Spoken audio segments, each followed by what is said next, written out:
Heute sprechen wir wieder über Nomen-Verb-Verbindungen, die im Alltag benutzt werden können. Ein Video zu diesem Thema habe ich schon veröffentlicht und das könnt ihr euch ansehen, wenn ihr auf das i hier oben klickt. Die Nomen-Verb-Verbindungen, die wir uns heute anschauen werden, sind Entschluss fassen, in Kauf nehmen, in Frage kommen und außer Frage stehen, zur Kenntnis nehmen, Bescheid geben und Bescheid wissen und in der Lage sein. Kurz zur Wiederholung. Nomen-Verb-Verbindungen sind typisch für die formelle, schriftliche Sprache. Aber viele von ihnen werden auch in der gesprochenen Sprache verwendet. Und das gilt auf jeden Fall auch für die, die ich euch in diesem Video präsentieren werde. Bevor wir uns an die Arbeit machen, denkt daran, meinen Kanal zu abonnieren und dieses Video zu liken. Das würde mir besonders helfen, noch mehr Deutschlerner zu erreichen. Fangen wir dann an.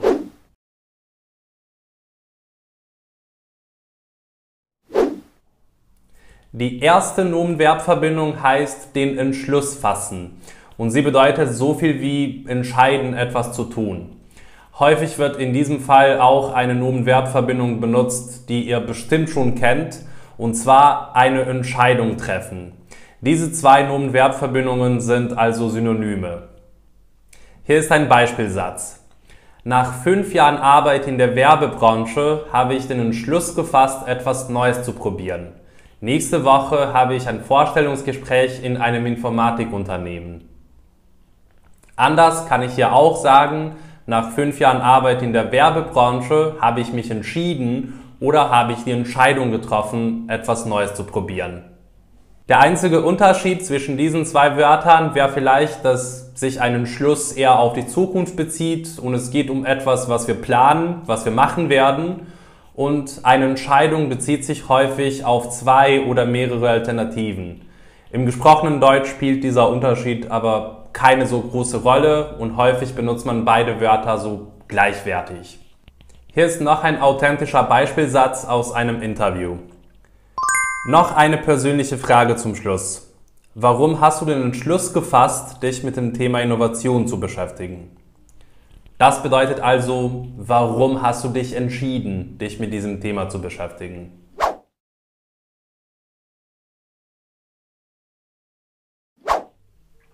Häufig gibt es Dinge im Leben, die wir nicht ändern können und die wir halt akzeptieren müssen. Wir können auch sagen, dass wir diese Dinge in Kauf nehmen müssen. Etwas in Kauf nehmen bedeutet also etwas akzeptieren, auch wenn es nicht gerade passt, wenn es uns nicht gefällt oder einfach negativ ist. Wir benutzen diese Nomen-Verb-Verbindung am häufigsten bei einer sonst guten Sache, die aber auch negative Seiten hat. Zum Beispiel: Seit 5 Jahren arbeite ich selbstständig und das gefällt mir sehr, weil ich quasi mein eigener Chef bin. Einige Sachen musste ich aber trotzdem in Kauf nehmen. Ich habe zum Beispiel keinen bezahlten Urlaub und ich muss auch oft am Wochenende oder bis spät in die Nacht arbeiten. Also, selbstständig zu arbeiten hat meiner Meinung nach viele Vorteile, aber ich musste auch einige Nachteile akzeptieren. Hier ist noch ein Beispielsatz. Die Sicherheitsansprüche an eine Impfung sind einfach extrem hoch. Also bei einem Krebsmedikament gegen einen tödlichen Krebs kann man auch schwerere Nebenwirkungen in Kauf nehmen. Bei einer Impfung, die gesunden Menschen verabreicht wird, nicht. Also bei einem Krebsmedikament kann man schwere Nebenwirkungen in Kauf nehmen oder anders gesagt akzeptieren oder tolerieren. Bei einer Impfung, die gesunden Menschen verabreicht wird, kann man keine schweren Nebenwirkungen in Kauf nehmen. Da kann man sie also nicht akzeptieren.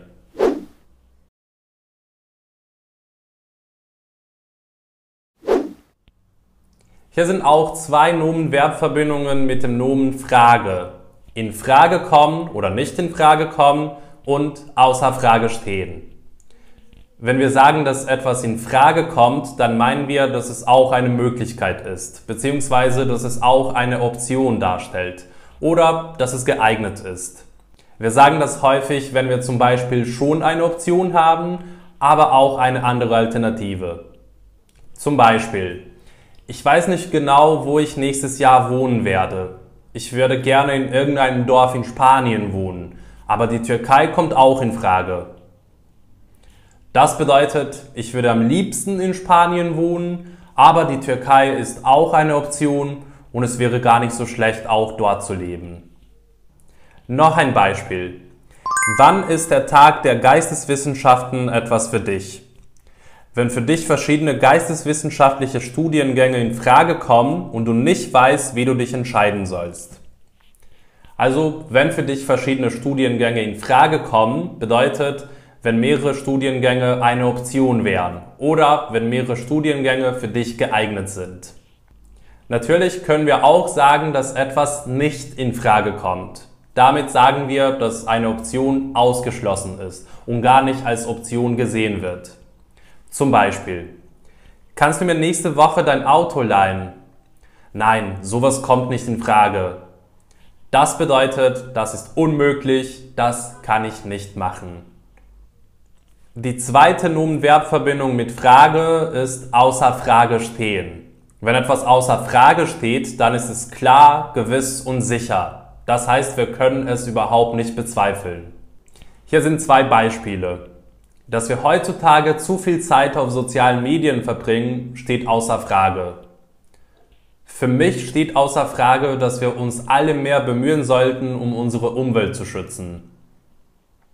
In beiden Sätzen können wir außer Frage stehen durch es ist ganz klar oder zweifelsohne ersetzen. Und hier ist noch ein authentisches Beispiel. Es steht für uns außer Frage, dass das Fach Arbeitslehre einen wichtigen Bestandteil in diesem System bildet. Dieses Fach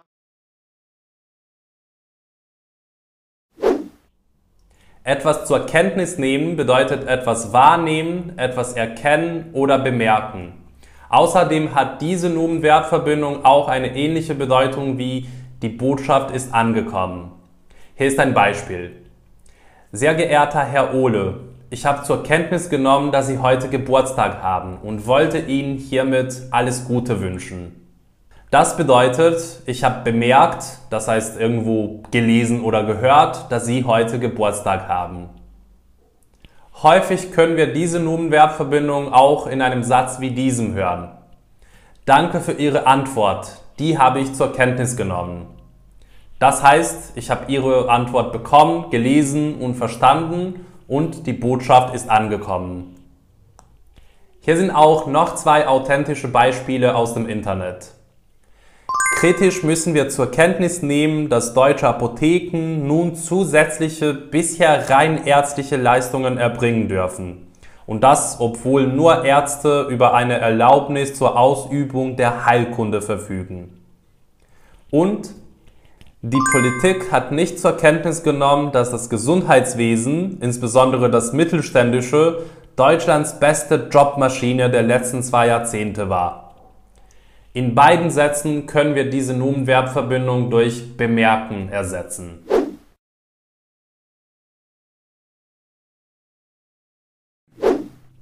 Von allen Nomen-Verb-Verbindungen, die ihr in diesem Video lernt, kann man Bescheid geben und Bescheid wissen vielleicht am häufigsten hören.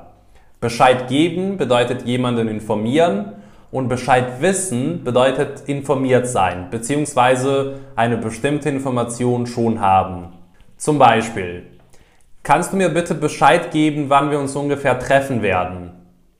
Statt geben können wir hier auch das Verb sagen benutzen. Also kannst du mir bitte Bescheid sagen, wann wir uns ungefähr treffen werden?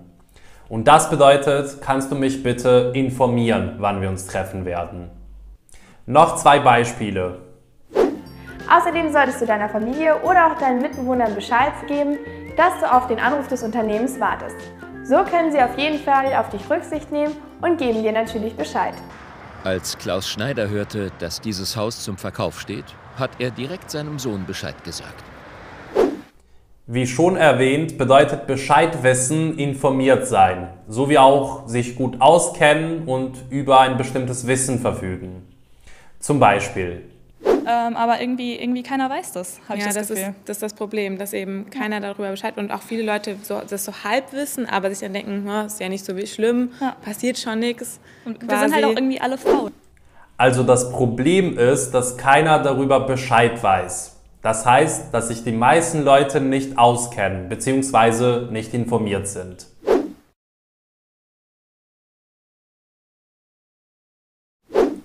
In der Lage sein bedeutet fähig sein, etwas zu tun oder etwas tun oder machen können.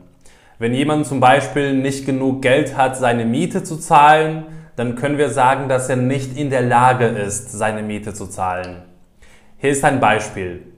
Es gibt viele Wissenschaftler, die behaupten, dass Außerirdische existieren, aber dass wir nicht in der Lage sind, sie zu finden. Das heißt, wir können sie nicht finden, wir haben die Technologie nicht. Und noch ein Beispiel. Die Problematik dieser Aufgabe besteht darin, dass die Kinder noch nicht in der Lage sind, die Lösung in Form einer Gleichung aufzuschreiben. Das heißt also, die Kinder können noch nicht eine Lösung in Form einer Gleichung aufschreiben. Damit sind wir für heute fertig. Schreibt mir gerne einen Kommentar, falls ihr weitere Fragen zu diesem Thema habt. Danke euch fürs Zuschauen und bis bald.